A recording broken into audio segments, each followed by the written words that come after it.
अपनी बात बताने से पहले बीच में एक विषय पहले कह देता हूं कि जो पहले 3 करोड़ लोग हैं, राउंड फर्स्ट और राउंड सेकंड के, एक प्रकार से हमारा इन हाउस व्यवस्था है। हमारी अपनी व्यवस्था से जुड़े हुए लोग हैं, इस काम से पिछले 1 साल से लगे हुए लोग हैं। हमें पब्लिक अवेयरनेस वगैरह करते ही रहना पड़ेगा, लेकिन मैक्सिमम जो पब्लिक अवेयरनेस है ये पहला और दूसरा राउंड पूरा होने के बाद जरूरी हो जाएगा, जबकि हम 3 करोड़ पूरा कर लेंगे। दूसरा विषय आएगा, ये मेरा व्यक्तिगत सुझाव है, इसको अन्यथा न ले कोई। पहला फ्रंटलाइन वर्कर्स है, कोरोना वॉरियर्स है, सेकंड फ्रंटलाइन वर्कर्स है। हम जो जनप्रतिनिधि हैं वो इस कैटेगरी में नहीं।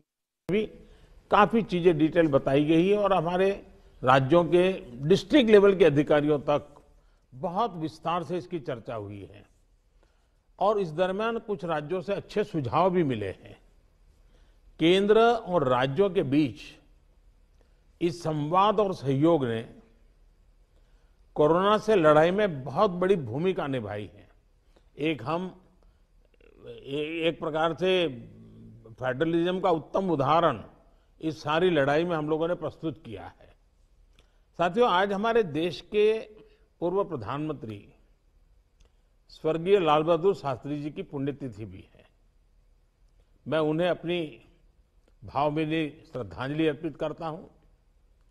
1965 में शास्त्री जी ने एडमिनिस्ट्रेटिव सर्विस की एक कॉन्फ्रेंस में एक महत्वपूर्ण बात कही थी, जिसका जिक्र मैं यहां आपके सामने करना चाहता हूं। उन्होंने कहा था कि the basic idea of governance as I see it is to hold the society together so that it can develop and march towards certain goals. The task of the government is to facilitate this evolution, this process. मुझे संतोष है कि corona के इस संकट काल में हम सभी ने एकजुट होकर काम किया। जो सीख लाल बहादुर शास्त्री जी ने दी थी उसी पर चलने का हम सब ने प्रयास किया और इस दरमियान संवेदनशीलता के साथ त्वरित फैसले भी किए गए, जरूरी संसाधन भी जुटाए गए और देश की जनता को निरंतर हम लगातार जागरूक भी करते रहे। और आज इसी का परिणाम है कि भारत में कोरोना का संक्रमण वैसा नहीं है और न ही वैसा फैला है जैसा दुनिया के अन्य देशों में हमने देखा है। जितनी घबराहट और चिंता 7-8 महीने पहले देशवासियों में थी, अब लोग उससे बाहर निकल चुके हैं। ये अच्छी स्थिति है, लेकिन केयरलेस न हो जाए ये भी हमें चिंता करनी है। देशवासियों में बढ़ते विश्वास का प्रभाव आर्थिक गतिविधियों पर भी सकारात्मक रूप से दिखाई दे रहा है। मैं आपके राज्य प्रशासन की भी दिन रात जुटे रहने के लिए प्रशंसा करता हूं। साथियों, अब हमारा देश कोरोना के खिलाफ लड़ाई में एक निर्णायक चरण में प्रवेश कर रहा है। ये चरण है वैक्सीनेशन का। जैसे यहां जिक्र हुआ, 16 जनवरी से हम दुनिया का सबसे बड़ा टीकाकरण अभियान शुरू कर रहे हैं। ये हम सभी के लिए गौरव की बात है कि जिन 2 वैक्सीन को इमरजेंसी यूज ऑथराइजेशन दिया गया है वो दोनों ही मेड इन इंडिया है। इतना ही नहीं, 4 और वैक्सीन प्रोग्रेस में है और ये जो मैं करीब 60-70% काम पहले राउंड का होने के बाद बैठने की चर्चा इसलिए करता हूं कि उसके बाद और वैक्सीन भी आ जाएगी, और जब और वैक्सीन आ जाएगी तो हमें फ्यूचर का प्लान करने में वो भी एक बहुत बड़ी सुविधा रहेगी। और इसलिए सेकंड पार्ट इसका जो है, जो हम 50 से ऊपर वालों के लिए जाने वाले हैं, तब तक शायद हमारे पास और भी कुछ वैक्सीन आने की संभावनाएं हैं। साथियों, देशवासियों को एक प्रभावी वैक्सीन देने के लिए हमारे एक्सपर्ट्स ने हर प्रकार की सावधानियां बरती हैं, और अभी साइंटिफिक कम्युनिटी की तरफ से विस्तार से हमें बताया भी गया है। और आपको मालूम होगा, मैं इस विषय में जब भी मुख्यमंत्रियों के साथ बात हुई, मैंने हमेशा एक ही जवाब दिया था कि इस विषय में हम जो भी निर्णय करना होगा वो साइंटिफिक कम्युनिटी जो कहेगी वो ही हम करेंगे। साइंटिफिक कम्युनिटी को ही हम फाइनल वर्ड मानेंगे, और हम उसी प्रकार चलते रहे हैं। कई लोग कहते थे, देखिए दुनिया में वैक्सीन आ गई, भारत क्या कर रहा है, भारत सो रहा है, इतने लाख हो गया, इतना हो गया, भारत कुछ, ऐसी भी चिल्लाहट हुई।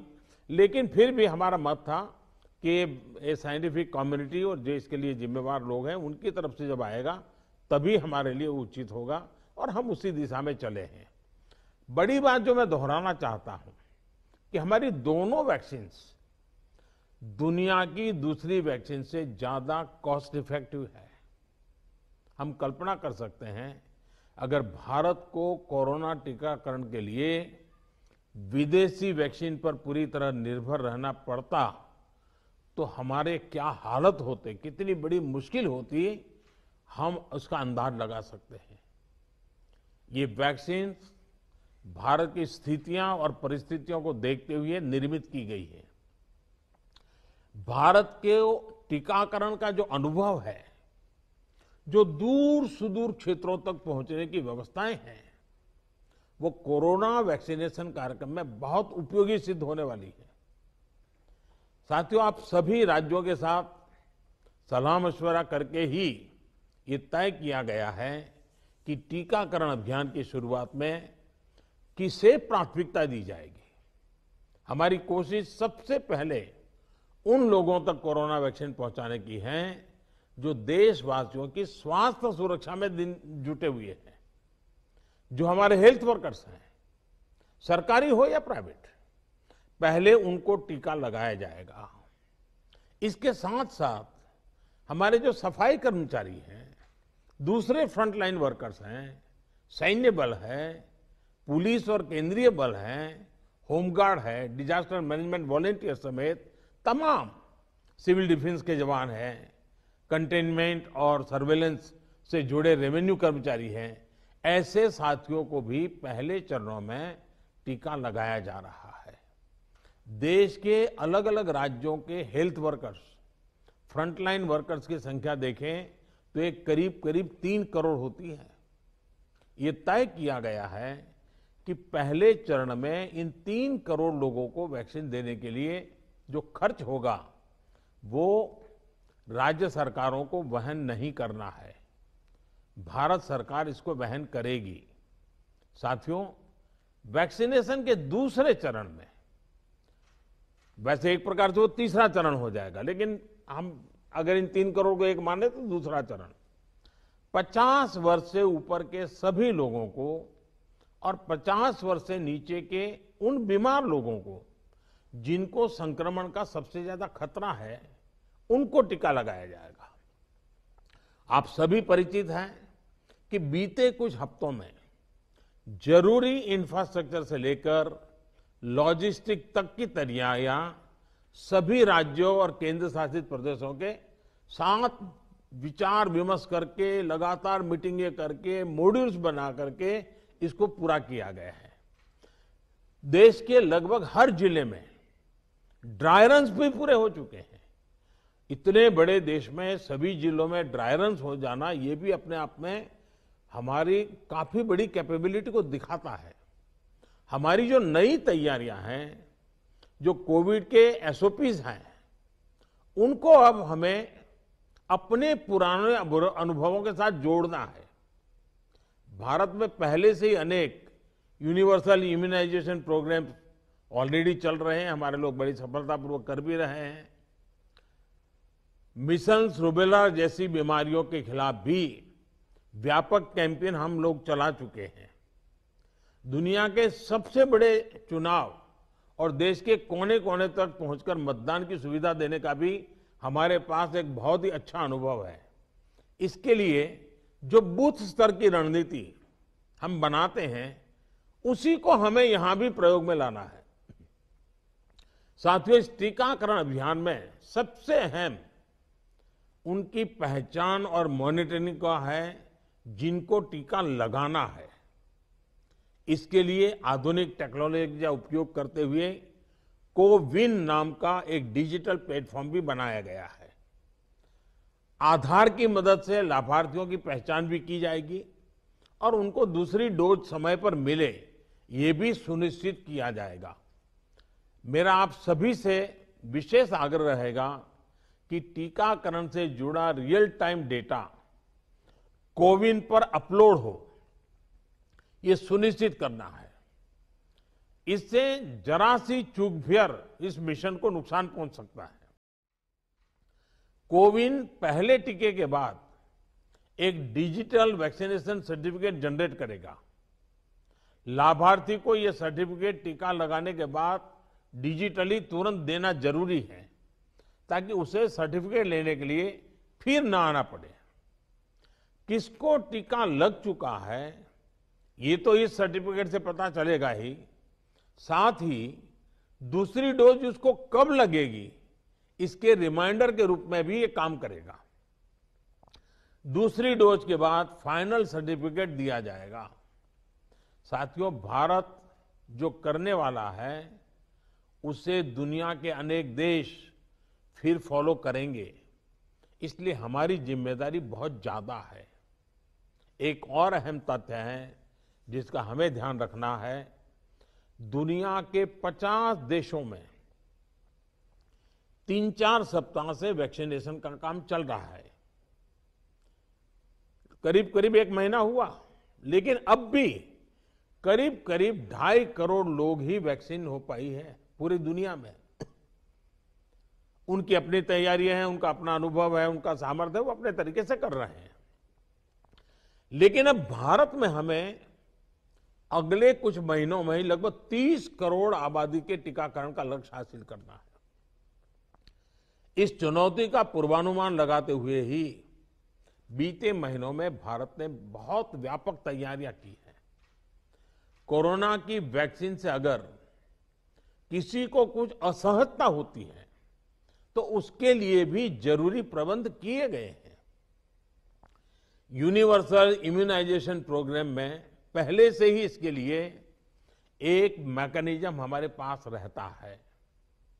कोरोना टीकाकरण के लिए इसको और मजबूत किया गया है।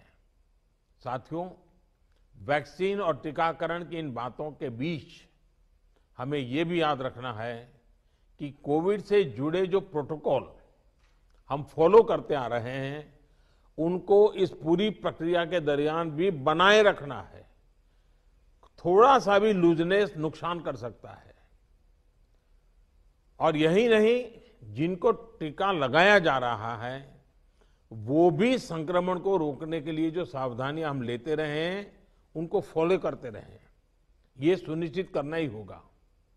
एक और बात जिस पर हमें बहुत गंभीरता से काम करना है, हर राज्य, हर केंद्र शासित प्रदेश को ये सुनिश्चित करना होगा कि अफवाहों पर, वैक्सीन से जुड़े अपप्रचार को कोई हवा न मिले। इफ्स और बट्स से बात नहीं होनी चाहिए। देश और दुनिया के अनेक स्वार्थी तत्व हमारे इस अभियान में रुकावट डालने की कोशिश कर सकते हैं। कॉरपोरेट कंपटीशन भी इसमें आ सकती है। कंट्री का प्राइड के नाम से भी आ सकता है। बहुत सी चीजें हो सकती हैं। ऐसी हर कोशिश को देश के हर नागरिक तक सही जानकारी पहुंचाकर हमें नाकाम करना है। इसके लिए हमें धार्मिक और सामाजिक संस्थाओं, NYK हो, NSS हो, सेल्फ हेल्प ग्रुप्स हो, प्रोफेशनल बॉडीज हो, रोटरी, लायंस क्लब जैसे संस्थाएं हो, रेड क्रॉस जैसी संस्थाएं हो, इन सबको हमने साथ जोड़ना है। जो हमारी रूटीन स्वास्थ्य सेवा है, जो दूसरे टीकाकरण अभियान वो भी ठीक से चलते रहें, इसका भी हमने ध्यान रखना है। क्योंकि हमें मालूम है कि हम 16 को शुरू कर रहे हैं, लेकिन हमारी 17 को एक रूटीन वैक्सीन का भी डेट है। तो इसलिए हमारा जो रूटीन वैक्सीन का काम चलता है वो भी कहीं डैमेज नहीं होना चाहिए। आखिरी में एक और गंभीर विषय के बारे में आपसे जरूर बात करना चाहता हूं। देश के 9 राज्यों में बर्ड फ्लू की पुष्टि हुई है। ये राज्य हैं केरला, राजस्थान, हिमाचल प्रदेश, गुजरात, हरियाणा, उत्तर प्रदेश, मध्य प्रदेश, दिल्ली और महाराष्ट्र। बर्ड फ्लू से निपटने के लिए पशुपालन मंत्रालय द्वारा कार्य योजना बनाई गई है, जिसका तत्परता से पालन आवश्यक है। इसमें डिस्ट्रिक्ट मजिस्ट्रेट की भी बड़ी भूमिका है। मेरा आग्रह है कि प्रभावित राज्यों के मुख्यमंत्री साथी भी मुख्य सचिवों के माध्यम से सभी डिस्ट्रिक्ट मजिस्ट्रेट का मार्गदर्शन करें। जिन राज्यों में अभी बर्ड फ्लू नहीं पहुंचा है, वहां की राज्य सरकारों को भी पूरी तरह सतर्क रहना होगा। हमें सभी राज्यों, स्थानीय प्रशासन को वाटर बॉडीज के आसपास, पक्षी बाजारों में, जू में, पोल्ट्री फार्म इत्यादि पर निरंतर निगरानी रखनी है, ताकि पक्षियों के बीमार होने की जानकारी प्राथमिकता पर मिले।